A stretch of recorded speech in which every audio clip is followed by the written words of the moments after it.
लाओ त्से। लाओ त्से चाइनीज़ फिलोसोफर थे। लाओ त्से बहुत स्वल्प भाषी हैं। सच तो यह है कि वह थोड़ा सा उन्होंने जो भी कहा है वो भी बहुत मजबूरी में कहा है। लाओ त्से ज़्यादातर चुप रहे हैं। उनके शिष्य उनके साथ बैठते थे, खाते थे, पीते थे, सब कुछ थे, लेकिन वह बहुत नहीं बोलते थे। उनका मौन लाओ त्से के उठने में, बैठने में, उनकी आँखों में, उनके हाथ के इशारों में, उनकी भाव भंगिमा में, उनकी मुद्राओं में, उनकी क्रिया प्रतिक्रियाओं में मिलता था। वही उनका संदेश था। लाओ त्से ने जीवन भर कुछ नहीं कहा है। जीवन के अंत में ताओ ते किंग किताब, अति छोटी सी किताब है, यह उन्होंने कही। लाओ त्से से कभी कोई पूछता कि कुछ कहो तो लाओ त्से कहते, जो समझ सकते हैं वह बिना कहे भी समझ लेंगे, जो नहीं समझ सकते उनके साथ कह कर भी समझाने का कोई उपाय नहीं। अगर दृष्टि हो और गहराई हो, भाव हो, प्रेम हो, तो मौन भी समझा जा सकता है। दृष्टि ना हो, गहराई ना हो, प्रेम ना हो, भाव ना हो, तो शब्द भी बहरे कानों पर पड़ते हैं और बिखर जाते हैं। सुनकर भी अनसुना हो जाता है। यह जरूरी नहीं देखकर भी देखा हो, यह अनिवार्य नहीं। हम देखकर भी अनदेखा छोड़ सकते हैं। हम सुनकर भी अनसुनी हालत में रह सकते हैं, क्योंकि सुनना अगर सिर्फ कान का ही काम होता तो बड़ा आसान होता।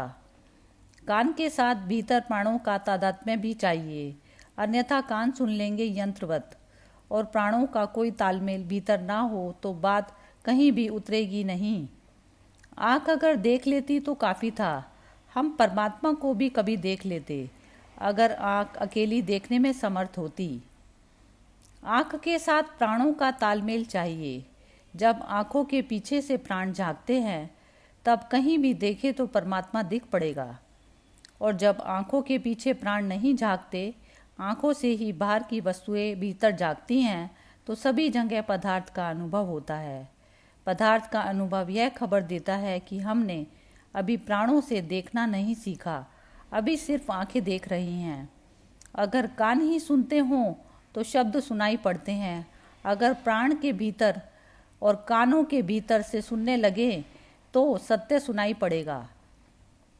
और जिसके प्राण आँखों से झांक रहे हों उसे वृक्षों में, हवा में, पत्तियों में हिलते स्वर का भी सत्य का अनुभव होगा।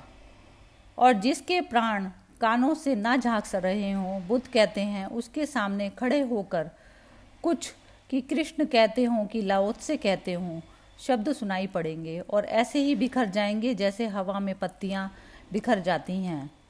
कहीं भीतर कुछ स्पंदन ना होगा, कहीं भीतर गहरे में कोई हलचल ना मचेगी, कहीं भीतर केंद्र तक कोई किरण पर प्रवेश ना कर सकेगी। एक गहरा सहयोग चाहिए प्राणों का इंद्रियों के साथ।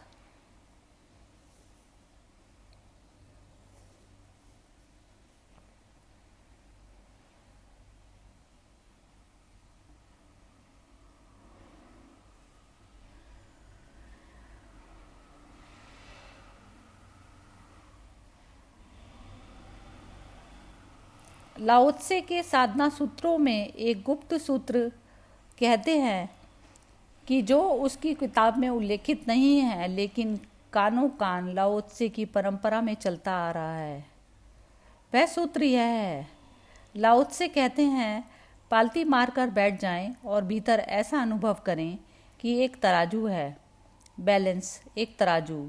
उसके दोनों पलड़े आपके दोनों छातियों के पास लटके हुए हैं और उसका कांटा ठीक आपके दोनों आँखों के बीच, तीसरी आँख जहाँ समझी जाती है वहाँ उसका कांटा है। तराजू की डंडी आपके मस्तिष्क में है। दोनों उसके पलड़े आपके दोनों छातियों के पास लटके हैं। और लाओ त्से कहते हैं, 24 घंटे ध्यान रखें कि वे दोनों पलड़े बराबर हों और कांटा सीधा रहे। लाओ त्से कहते हैं, अगर भीतर उस तराजू को साध लिया तो सब सध जाएगा, लेकिन आप बड़ी मुश्किल में रहेंगे। जरा सी भी श्वास ली नहीं कि एक पलड़ा नीचे हो जाएगा, एक पलड़ा ऊपर हो जाएगा। अकेले बैठे हैं और एक आदमी बाहर से निकल गया दरवाजे से, उसको देखकर ही अभी उसने कुछ किया भी नहीं, एक पलड़ा नीचे और एक ऊपर हो गया। लाओ त्से ने कहा है कि भीतर चेतना को एक संतुलन, दोनों विपरीत द्वंद्व एक से हो जाएं और कांटा बीच में बना रहे।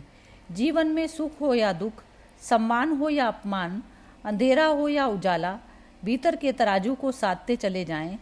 कोई तो एक दिन उस परम संतुलन पर आ जाएगा जहाँ जीवन तो होता ही नहीं, अस्तित्व होता है, जहाँ लहर नहीं होती सागर होता है, जहाँ मैं नहीं होता सब होता है।